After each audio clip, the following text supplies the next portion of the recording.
بسم الله الرحمن الرحيم. سبحان الذي أسرى بعبده ليلا من المسجد الحرام إلى المسجد الأقصى الذي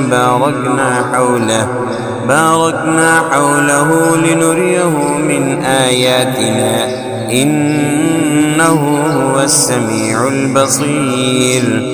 وآتينا موسى الكتاب وجعلناه هدى لبني إسرائيل ألا تتخذوا من دوني وكيلا ذرية من حملنا مع نوح إنه كان عبدا شكورا.